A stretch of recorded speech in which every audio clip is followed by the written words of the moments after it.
Assalamualaikum warahmatullahi wabarakatuh. Perkenalkan, nama saya Muneng dengan NIM P1A1224045, kelas A dari mata kuliah Ekonomi Makro 2.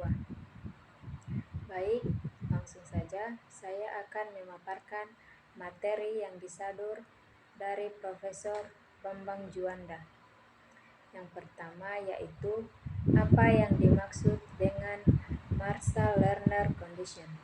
Yaitu Marshall Lerner Condition adalah di mana mengarah kenaikan ekspor neto.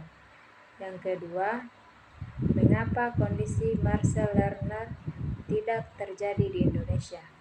Karena Indonesia masih ketergantungan pada komoditas seperti minyak, gas, dan batu bara, dan Indonesia memiliki struktur ekonomi yang cenderung pada impor barang, modal, dan barang konsumsi. Yang ketiga, mengapa kurva S saat depresiasi? Karena setelah depresiasi harga ekspor meningkat dalam mata uang asing sehingga kurang kompetitif dan harga impor dalam mata uang domestik naik yang membuat impor lebih mahal. Ini mengarah pada penurunan volume ekspor dan peningkatan volume impor.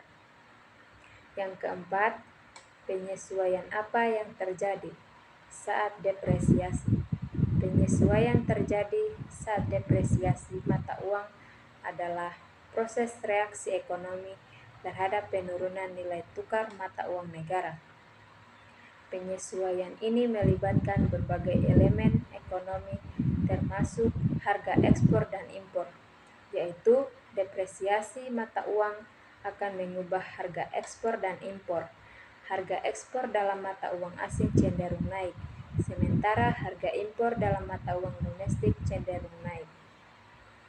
Yang kelima, jelaskan proses kurva S model Mandel-Fleming memiliki slope negatif. Kurva IS memiliki slope negatif karena adanya efek dari perubahan tingkat suku bunga terhadap tingkat investasi dalam perekonomian. Ketika tingkat suku bunga turun, maka biaya pinjaman menjadi lebih rendah, yang mendorong perusahaan untuk meningkatkan investasi mereka. Dengan demikian, pada tingkat suku bunga yang lebih rendah, mendapatkan nasional atau output akan meningkatkan dan sebaliknya. Keenam, jelaskan mengapa kurva LM atau pasar uang model Mandel-Fleming berbentuk tegak lurus. Kurva LM biasanya tegak lurus karena pada sumbu vertikal kurva LM kita memiliki tingkat suku bunga real, dan kurva LM mencerminkan antara penawaran dan permintaan uang real di perekonomian, serta dalam model Mandel-Fleming tingkat pendapatan dianggap tetap atau fix eksogen. Dengan kata lain, kurva LM mengasumsikan bahwa tingkat pendapatan tidak berubah dalam jangka pendek. Oleh karena itu, pergeseran pada kurva LM hanya terjadi sebagai akibat dari perubahan dalam tingkat suku bunga real. Yang ketujuh, kebijakan apa yang efektif atau meningkatkan output lebih besar dalam perekonomian terbuka pada rezim kurs mengambang, apakah kebijakan fiskal atau kebijakan moneter? Jelaskan prosesnya. Dalam perekonomian terbuka dengan rezim kurs mengambang, baik kebijakan fiskal maupun kebijakan moneter dapat digunakan mencapai peningkatan output yang lebih besar, tergantung pada situasi ekonomi yang dihadapi.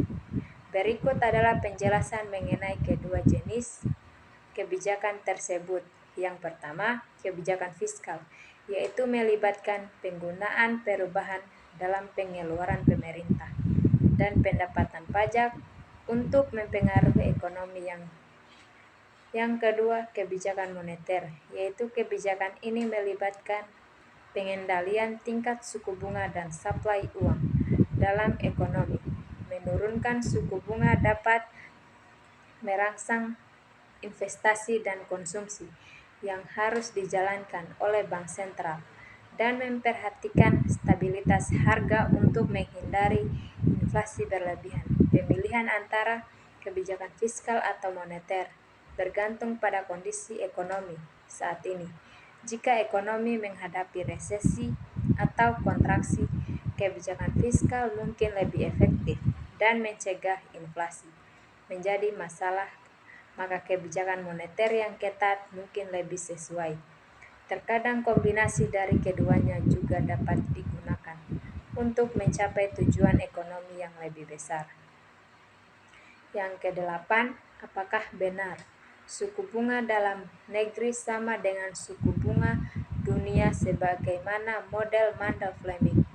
Tidak selalu benar bahwa suku bunga dalam negeri sama dengan suku bunga dunia, sebagaimana yang dijelaskan dalam model Mandel-Fleming, karena suku bunga dalam negeri biasanya dipengaruhi oleh kebijakan moneter yang dilakukan oleh bank sentral suatu negara, sedangkan suku bunga dunia dipengaruhi oleh faktor-faktor global, seperti kebijakan moneter negara-negara maju, inflasi global, dan faktor-faktor resiko di pasar keuangan internasional.